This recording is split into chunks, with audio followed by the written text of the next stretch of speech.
Yo, y'all know what it is, y'all know what it ain't. And I tried to avoid doing this story when it first came out a few years ago. Because personally, I just did not believe that 051 Melly killed Can't Get Right. I didn't get the connection. People tried to say it for a long time. And I never even seen the video that they was referring to. I tried to tell y'all, man, Rico be living under a rock sometimes because this shit is old as hell.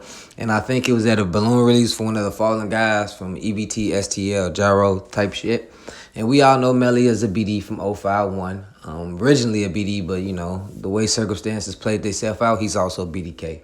But he, got love everywhere. I heard he was the only op, if you really think about it, who the BDs was in tour with, gunning to kill, that was able to still go to BD conventions every year and different things like that and demonstrate his 16 and different shit like that. So, there was never no issues. So this video right here, I seen for the first time yesterday. Y'all can say I'm young, stupid, I've been blind, or where I've been. And during that video, that blog, and I seen 051 drop the wires in his face. He died wild, long live Poppy and that shit. And some other nigga was in the background hyping Can't Get Right up.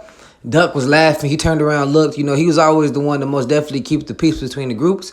But honestly, I believed right then and there if something was to break out, Duck was like, the look he had on his face, he knew. Like if Melly wanted to tweak the blatant disrespect, it was kind of nothing he could do. But Duck was going to break it up for sure. But just the look, like he smiled, shook his head, like really? Duck even said out his own mouth that, come on, man, you acting like he ain't one of our guys.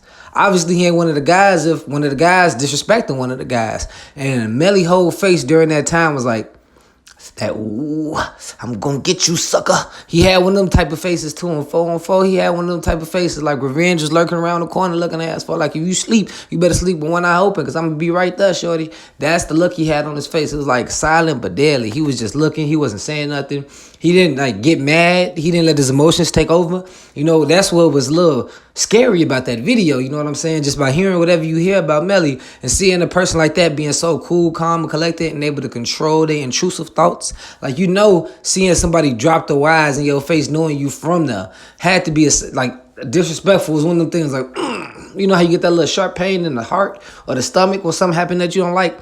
You could feel that shit going on. And that's when it clicked in my head. And I even showed my girl, I'm like, babe, you remember the rumor somebody sent me years ago and I ain't do it?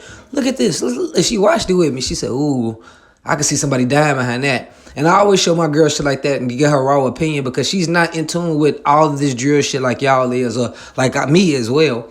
She just know about what she hear or what she watch on my channel or other people's channels. So when she seen that, I wanted her reaction to see, like, how would you feel if that was you? And the reaction she gave me, I'm probably not saying it for verbatim, but it's conclusive with maybe Melly did slide up on Can't Get Right. And everything just didn't make sense because after that, people like Cash was still shouting him out. Duck, he was here and there still fucking with him. And it makes sense when they said that, Duck didn't want Melly at that party. And it makes sense because there was too much animosity in the air. We already know the beef 051 got with Taekwondo World. We already know that. We ain't got to relive that. It's just everything that I seen in that video kind of making all the elbows and fingers and eyebrows kind of point Melly direction. You know what I'm saying? You can't rule out O-Block, though, because that shit was right around the corner. That's the crazy part about these out south gangs, man. It's like, it's so big. Out south is twice the size of out west. But when you get to thinking about where's these niggas ops at, right around the corner. Literally right around the corner. The farthest ops that I've seen so far between gang members out south would probably be like let me think, like JoJo World and O-Block. Like that shit, like that's far. That's total two different sides of the playing field. It ain't that far. You feel me? You can just catch a couple buses, but like it ain't. You can't just really walk there unless you planning in for a long summer's hike and shit with your homies while y'all splitting a nacho, drinking a 50-cent juice back in the day type of walks. You feel me? Man, that was crazy. Watching that video, I just really had to do some more research, watch more videos about the topic.